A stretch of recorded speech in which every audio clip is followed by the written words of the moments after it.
আল্লাহ, বাড়িতে যাচ্ছি, অনেক রাত্রেবেলা হয়েছে, আমাকে ভয়টাও দেখায় না আবার। এই তুমি কে? আমি ভূত। হ্যাঁ, ভূত হয়েছো তাতে কি? জি আপনি ভূত? হ্যাঁ আমি ভূত। আমাকে মাফ করে দাও, আমি ভূতকে খুব ভয় পাই।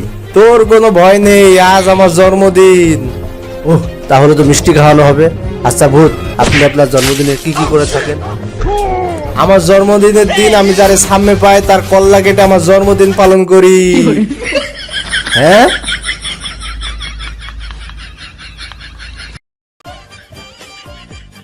কিরে, তোর হাতে ওটা কি বাঁশি? হ্যাঁ, দে তো একটু বাজায়, আজ মনটা ভালো নেই। শুনলাম তোর বউ চলে গেছে।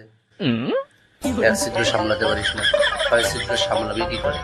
আচ্ছা বন্ধু ওঠ, সন্ধ্যা হয়ে আসতেছে, চল বাসায় যাই। আচ্ছা, এই লাইট কে আবিষ্কার করেছে? যে শালা কানা, চোখে দেখে না।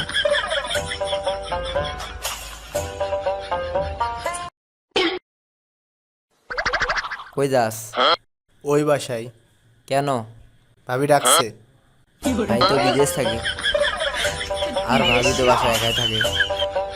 ভাবি তোকে ডাকছে কেন? ভাবির নাকি নিচেতে পানি পড়ে, সেটা দেখার জন্য ডাকছে। দোস্ত আমিও যাবো, তো আমিও যাবো। তুই কেন যাবি? তোর কি কাজ? ডাকছে আমাকে, তোকে তো ডাকিনি। তুই কেন যাবি? দোস্ত দোস্ত তোর হাত পা ধরে বলি, আমাকে একটু নিয়ে যাবো। আমি অনেকদিন ধরে চেষ্টা করছি এই ভাবির সাথে যোগাযোগ করার, কিন্তু কিছুতেই পারছি না। কিন্তু তুই কেন যেতে চাস? তুই যা খুশি করবি, আমি কিছু বলবো না। আমি শুধু রুমের বাইরে দাঁড়িয়ে থাকবো। ভাবির পানি পড়া কেমনে ঠিক করিস, আমি শুধু দাঁড়িয়ে দাঁড়িয়ে দেখবো। কথা দিলাম দোস্ত, তোর কোনো ক্ষতি হবে না। এই শালা, তুই কি ভাবছিস ভাবির নিচেতে পানি পড়ে?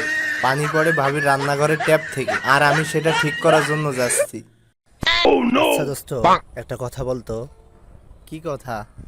শরীরে যে আল্লাহ এত চুল দিছে, তা মানুষ ভিন্ন ভিন্ন চুলের ভিন্ন ভিন্ন নাম দিছে কেন? মানুষকে গালি দেওয়ার জন্য।